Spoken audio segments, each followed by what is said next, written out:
예수님께서 우리 회당에 가셨습니다. 우리 회당에 가셨는데 그 앞에 이제 한 단어를 더 집어넣으셨습니다. 예수께서 다시 회당에 들어가시니, 다시라고 말씀하고 계셔요.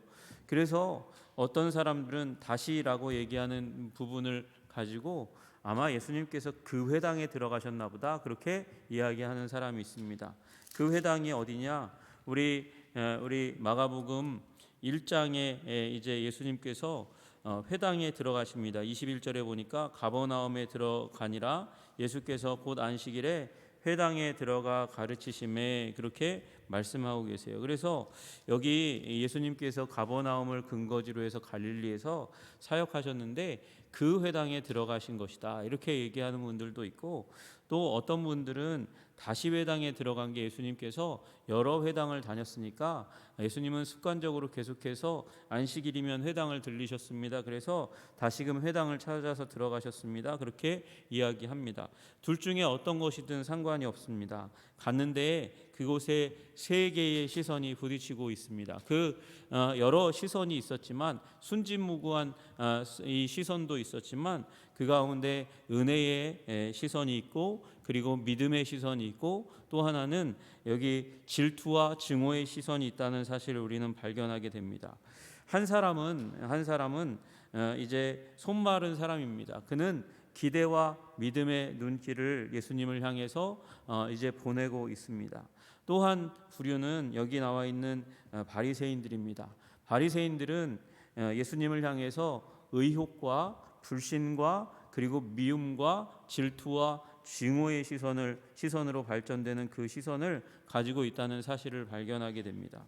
여러분, 그 가운데서 예수님은 이 안타까운 바리새인들을 향해서, 우리 이 5절에 보면 노하심이라는 단어가 나오잖아요. 이 다른 성경에는 이 본문의 다른 부분에 노기가 가득했다, 그렇게 예수님의 이 눈빛의 표현을 하고 있어요. 그러니까 굉장히 진노하시고, 그리고 화가 난 그 눈빛을 보이셨지만, 그러나 그 시선의 이면에는 또 다른 그 마음은 이 손마른 사람에 대한 불쌍히 여기는 마음이었습니다. 여러분, 이 세 시선이 오가고 있는 이 상황들 가운데서 본문의 이 상황에 나온 이 상황에 나온 이 한 사람과 그리고 이 바리새인들을 보면서 함께 우리는 은혜를 받고 또 경고를 함께 받아야 될 줄로 믿습니다. 여러분, 이 사람, 손마른 사람을 보십시오. 이 사람은 아주 탁월한 사람이 아닙니다. 멋있는 사람이 아닙니다. 우리 주변에서 볼 수 있는 보통 사람입니다. 그는 안식일에 회당에 가는 그 많은 이 군중들 중에 한 사람이었을 것입니다. 여기 그의 이름이 적혀져 있지 않습니다. 이름도 적시되지 않을 만한 아주 평범한 사람에 불과합니다. 전승에 의하면 이 사람은 벽돌공이었다 그래요. 석공이었다고 합니다. 여러분, 여기 두드러지게 나타나는 한 가지 사실은 이 복음의, 예수님의 놀라우신 은혜의 능력이, 그리고 복음의 말씀, 기쁜 소식의 말씀이 이 벽돌공과 같이 보통 사람들에게, 우리 보통 사람인 우리와 똑같은 사람에게, 아니 오히려 더 못해 보이는 사람에게 임했다는 것입니다.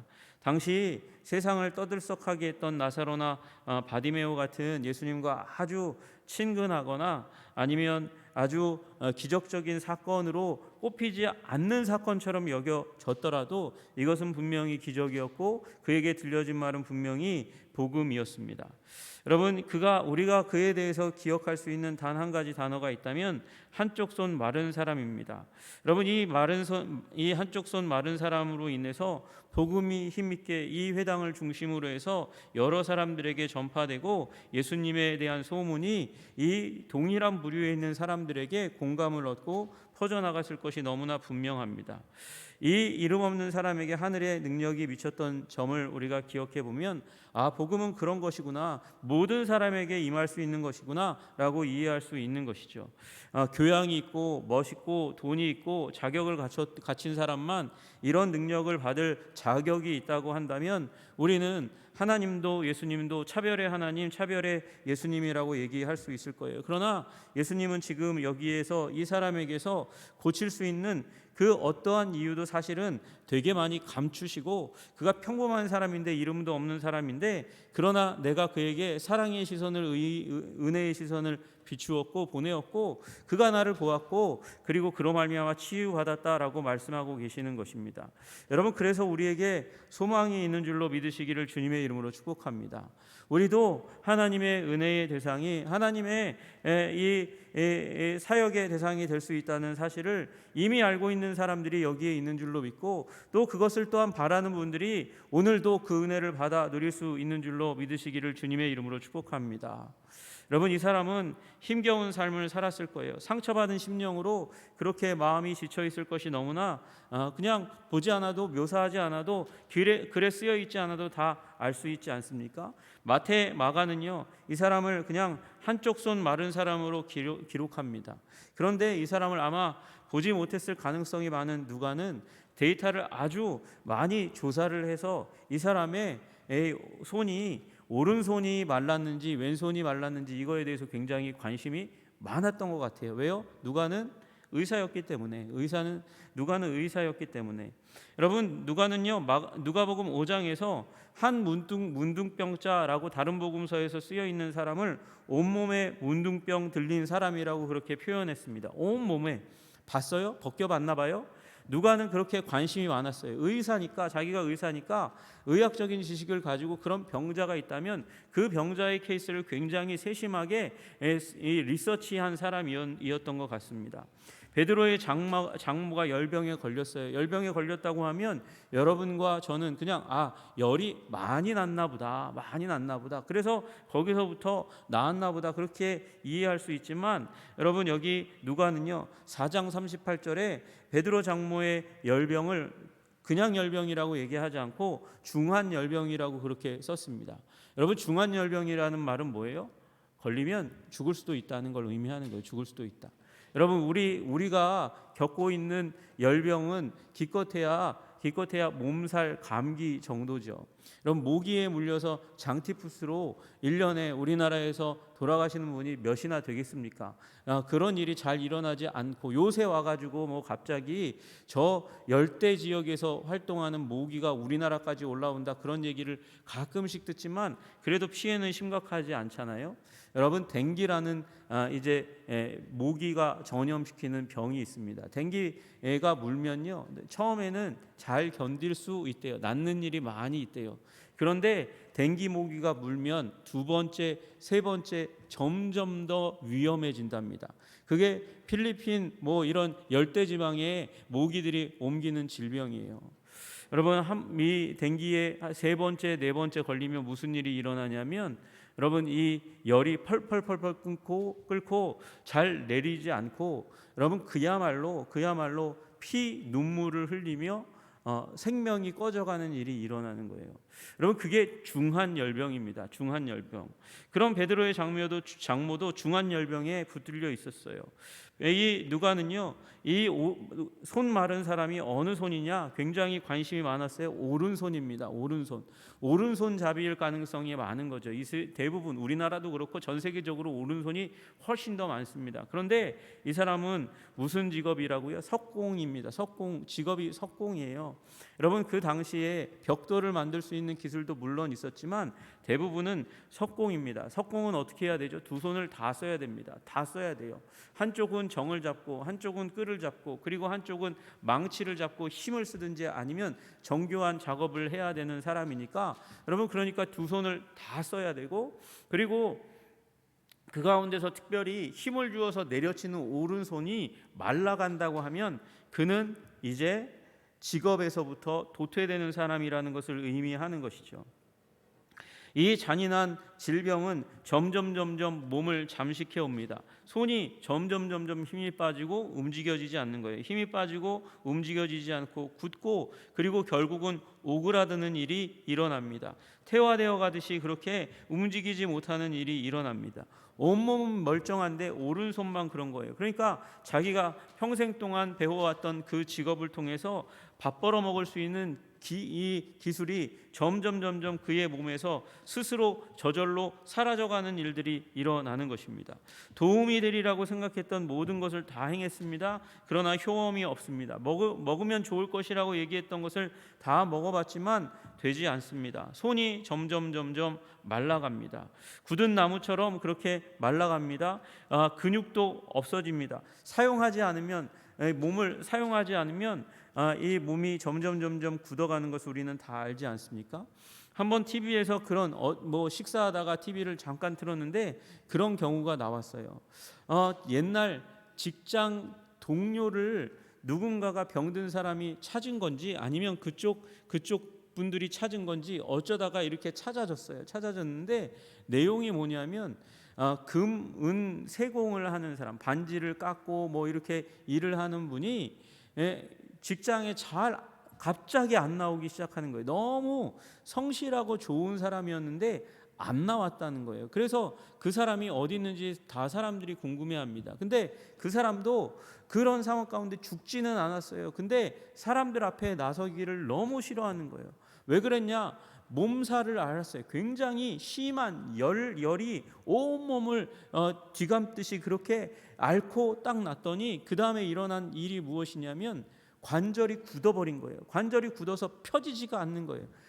다리가 기역자가 됩니다. 기역자가 돼가지고 도저히 일상생활을 할 수가 없는, 마치 의자에 앉아 있는 것 같이 무릎에 관절이 굳어가지고 펴지지가 않는 일들이 일어나는 거예요. 그래서 직장도 나가지 못해요. 생활도 하지 못해요. 생활하는데 먹고 마시는 것도 잘 못해요. 머리 감는 일도 못해요. 샤워하는 일도 잘 못하는 일들이 일어나는 거예요.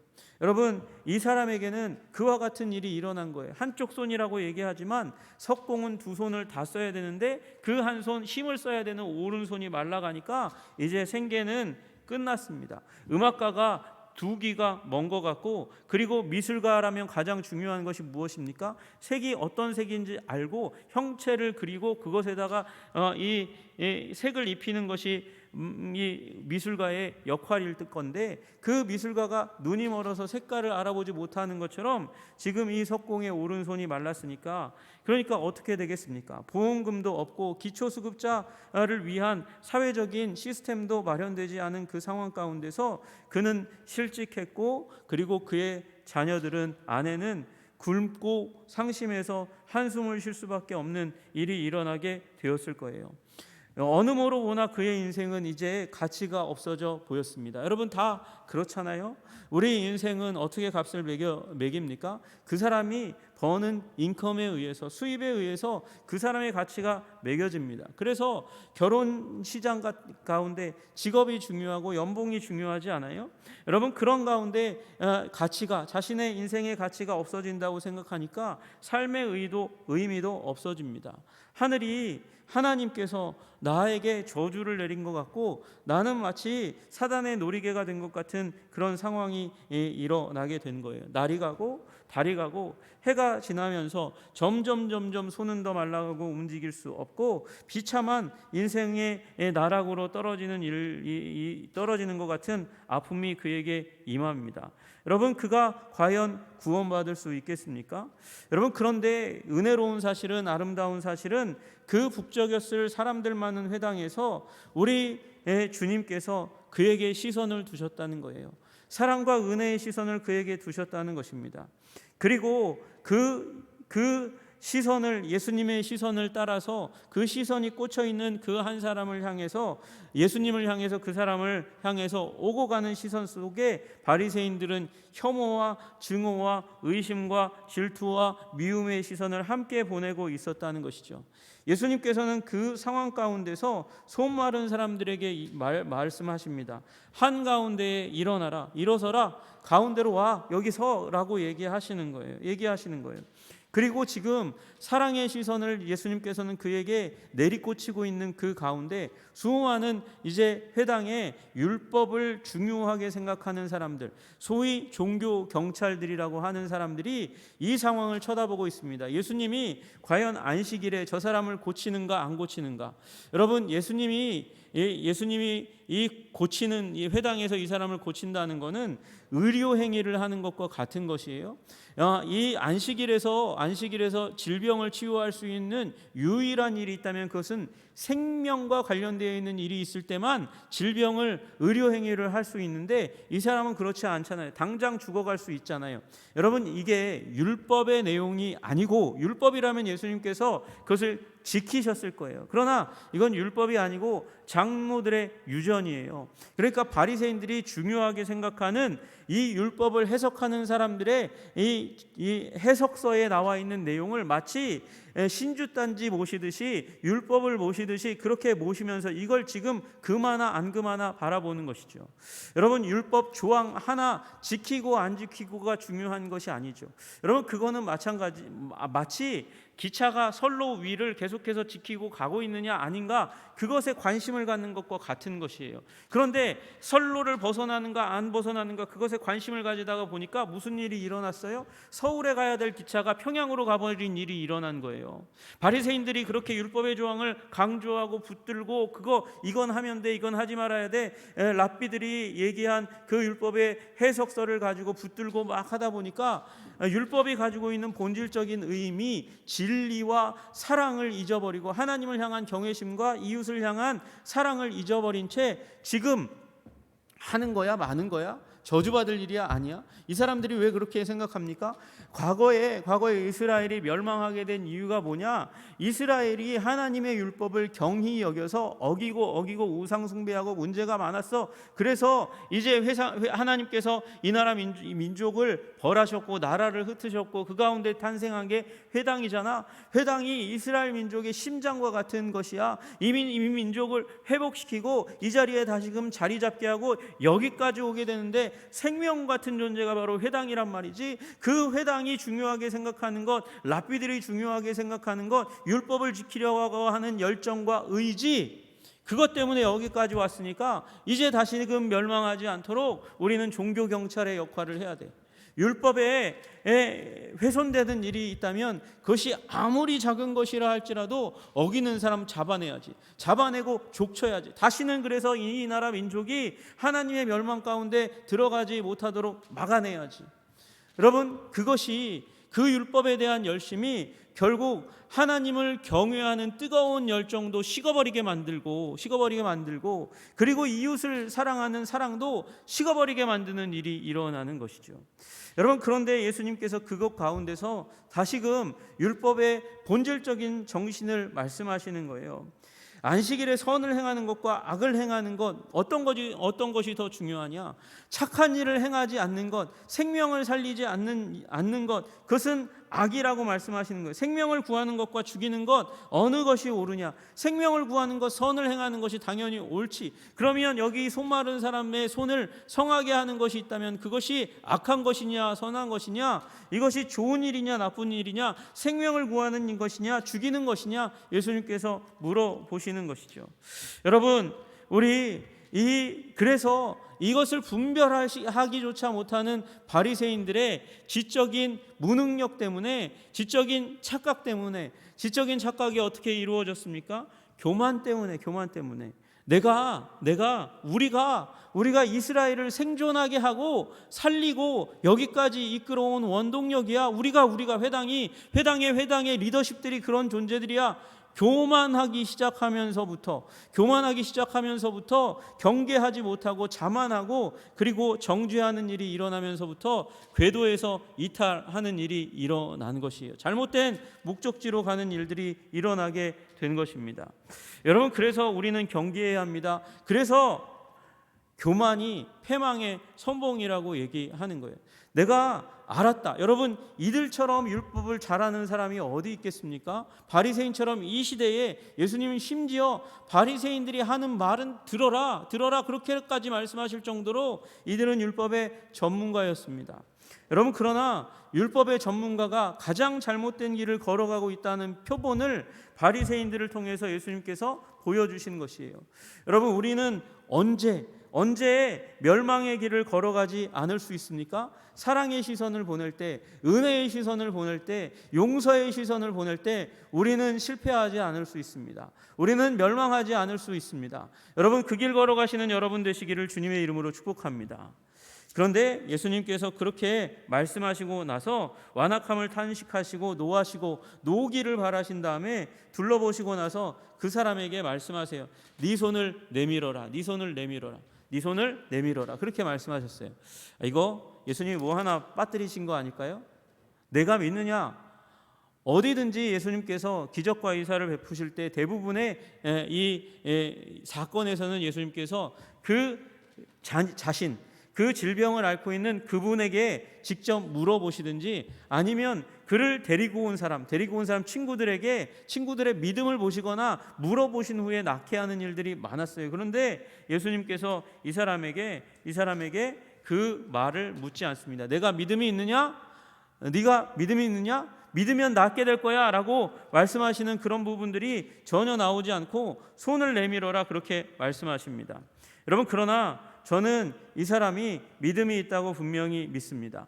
여기 예수님이 묻지 않았고 이 사람이 대답하지 않았습니다. 그럼에도 불구하고 이 사람은 분명히 믿음이 있는 사람이라는 것이죠.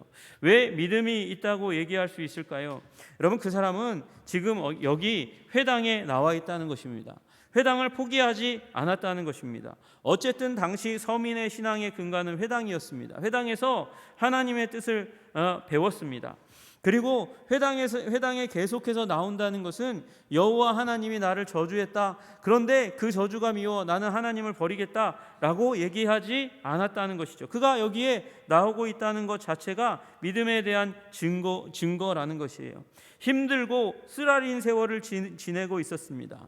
그럼에도 불구하고 그는 안식일에 회당에 나와 있습니다. 여러분, 상상해 보세요. 그는 행복했던 과거, 그 과거를 간직하고 있습니다. 사는 것이 즐거웠던 때가 있습니다. 하나님은 선하셨고 그의 육체는 건강했습니다. 할 일이 있었고 벌어온 돈이 있었고 벌어온 돈에 의해서 식탁 위에 양식이 있었습니다. 그 양식이 가득한 식탁 위에서 아내와 자녀들과 함께 즐거워하고 기뻐했고 때가 되면 회당에 나왔습니다. 그러나 오른손이 말라가면서 수입은 점점 줄어들었고 가사는 기울기 시작했고 식탁의 음식은 사라지기 시작했고 기쁨의 웃음소리는 마치 이제는 탄식이 되어버렸고 눈물이 흘러나오게 되었습니다. 굶주린 아이와 아내는 절망 가운데 있습니다. 사람들은 그런 그를 바라보면서 불쌍히 여김과 동시에 정죄의 눈길을 그에게 보냈을 거예요. 여러분, 지금보다 더 종교적인 시대입니다. 그리고 일어났던 모든 사건을 신적으로 하나님의 메시지로 해석했던 그 시기 가운데 오른손 마른 그 사람을 바라보면서 무슨 죄를 지었길래 저 손이 마르고 가산이 기울고 가정이 망가지는가, 그들은 그렇게 여겼을 거예요. 여러분, 그럼에도 불구하고 그는 회당에 나왔습니다. 다른 사람의 따가운 시선, 그리고 무시하는 시선, 무가치하게 여기는 시선에도 불구하고 그는 계속해서 회당을 향해서 나와 그 자리에 앉아 있습니다. 아마 예수님께서 내가 믿음이 있느냐 물으면 그는 그 순간 주님, 저는 믿음이 없습니다 라고 대답할 수 있는 사람일지도 모르겠습니다. 그러나 예수님은 그 대답이 나와서 스스로를 절망 가운데 가두는 것보다 이미 믿음을 가지고 이 자리에 나와서 예수님을 향해서 바라보는 기대와 소망의 눈빛을 읽으셨고, 그래서 그 질문을 생략하시고, 여러분, 주님은 사람의 답에 의지하는 분이 아니셔요. 주님은 깊은 바닷속에 그 전문 직업적인 어부도 꿰뚫어 보지 못하는 바닷속을 꿰뚫어 보시고 거기에 무엇이 있는지 아시는 하나님이셨습니다. 그래서 주님께서는 그에게 믿음이 있느냐 묻지 않으시고 이미 회당에 나와서 그 따가운 시선, 그 저주받은 자라고 정죄하는 시선을 각오하고 그것에서 불구하고 나온 그의 믿음을 보시고 예수님께서는 그저 한마디를 건네셨을 뿐이에요. 이 사람의 마음 가운데 있는 것을 보신 것이죠. 여호와는 나의 목자시니 내가 부족함이 없으리로다. 이 시편 23편의 위대한 말씀을 가슴 가운데 두고 살아오다가 고난을 만나서 정말 당신은 나의 목자십니까? 나는 부족해 죽을 지경입니다. 나의 삶은 빈곤해 죽을 지경입니다. 나의 오른손은 힘이 없어 힘이 부족해 죽을 지경입니다. 주님, 나를 도와주소서. 여러분 그 외침 자체가 기도고 믿음인 것이죠. 그것을 주님께서 이미 아셨기 때문에 주님께서는 말씀하셨습니다. 그의 믿음을 보시고 그저 한마디 말씀을 건네신 거예요. 내 손을 펴라 라고 말씀하시는 그 음성을 들었습니다. 여러분 아마도 이 말은, 예수님이 하신 이 말씀은, 내 손을 내밀라, 이 말씀은 이 병자가 아침마다 일어날 때 자기 스스로에게 되뇌었을 말이었을 겁니다.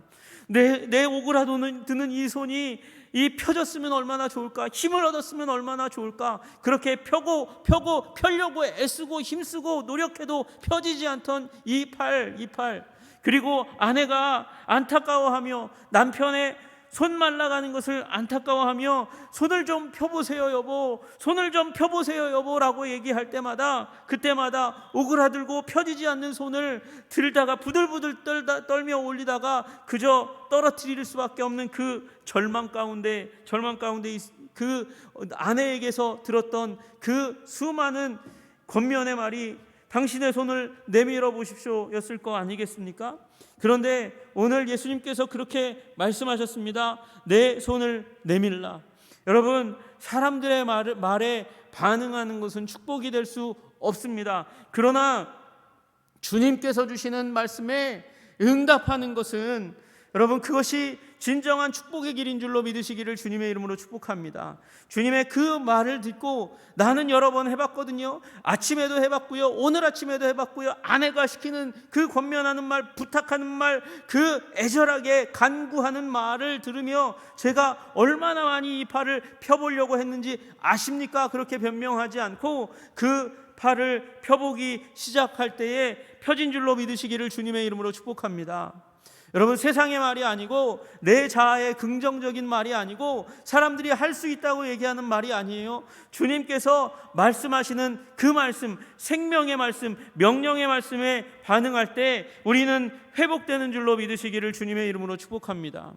여러분, 우리 사순절의 기간 가운데 우리는 있습니다. 사순절의 기간 가운데 우리는 이 세상에 이상한 기류 가운데 있습니다. 이 세상의 기류는 어떻습니까? 새벽에 일찍이 일어나서, 그래서 이 새벽을 깨우고 나와서 새벽 기도의 자리를 깨우고 그 먼 곳에서도 유튜브를 켜고 잘 보이지 않는 그 화면을 바라보면서 새벽에 기도를 드리는 사람들, 옆에 집에서 소곤소곤거리고 또는 은혜를 받아서 목소리를 내며 찬양하고 기도하는 모습을 들으면서 저 종교 병자들이라고 얘기하는 사람들의 조롱이 있어요. 미움의 시선이 있어요. 혐오의 시선이 있어요. 그럼에도 불구하고 예수님을 향해서 기대와 소망의 눈빛을 들어서 바라보기 시작할 때 주님께서는 우리의 삶의 모난 부분, 정난 부분을 깨뜨려서 아름답게 하실 뿐만 아니라 부족하고 마른 부분까지도 말씀을 주시고 아멘하게 하시고 일으켜 주시는 하나님이신 줄로 믿으시기를 주님의 이름으로 축복합니다.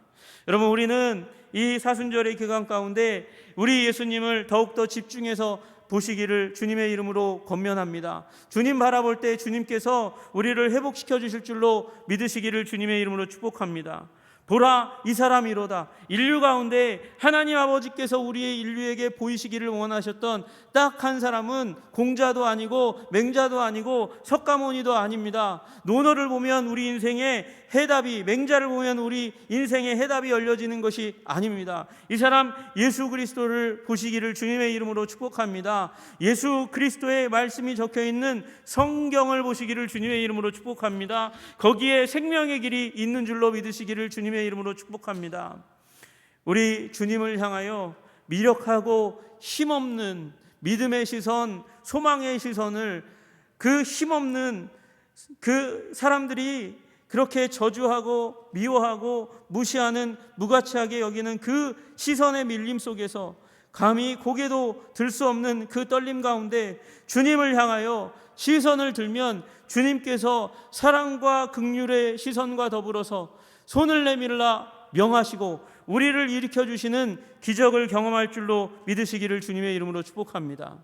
여러분, 세상의 질투 가운데, 이 바리새인의 질투 가운데서 이 사람은 주님의 말씀에 반응하고 치유를 받았습니다. 여러분, 세상의 무시, 내 안에서 들려오는 여러 가지 불신앙의 말들 가운데도 불구하고 여러분 주님을 향하여 시선을 들어 사랑과 믿음을 두시기를 주님의 이름으로 축복합니다. 주님께서 우리 삶을 회복시켜 주실 줄로 믿습니다. 주님께서 우리 반드시 나오면 내가 너를 만나주겠다고 약속하신 장소가 있어요. 그것이 바로 성전이었습니다. 그 성전은 대치되었습니다. 예수님으로 말미암아 완전히 뒤바뀌어졌습니다. 예수님을 향하여 우리 두 손 들고 믿음을 드리면 여러분 주님께서 예수 그리스도 안에서 우리의 삶의 부족함과 연약함을 채우시고 아름답게 하시고 복되게 하실 줄로 믿으시기를 주님의 이름으로 축복합니다. 예수님을 향하여 우리 믿음의 손을 들고 기도할 때 주님께서 응답하셔서 우리 삶의 부족을 채우실 줄로 믿습니다. 이 사순절의 기간 예수님을 향하여 조금씩 더 가까이가 십자가 그늘 아래 무릎 꿇고 그리고 사랑과 믿음을 고백하시는 여러분들 되시기를 주님의 이름으로 축복합니다. 기도하겠습니다. 하나님 아버지 감사합니다. 이 사순절의 기간 가운데 주님 예수 그리스도 보라 이 사람을 보라 말씀하시는 주님의 음성 따라서 예수님을 바라보게 하여 주시옵소서. 예수님을 바라보았던 이 오른손 마른 사람이 주님으로 말미암아 치유받은 것처럼 주님 십자가를 향해서 한 걸음 우리의 믿음의 연약함에도 불구하고 계속해서 나아갈 때 주님 우리를 향하여 치유의 말씀, 회복의 말씀, 복음의 말씀을 허락하여 주시고 우리 온전케 되게 하여 주옵소서. 예수님 이름 받들어 기도드리옵나이다. 아멘.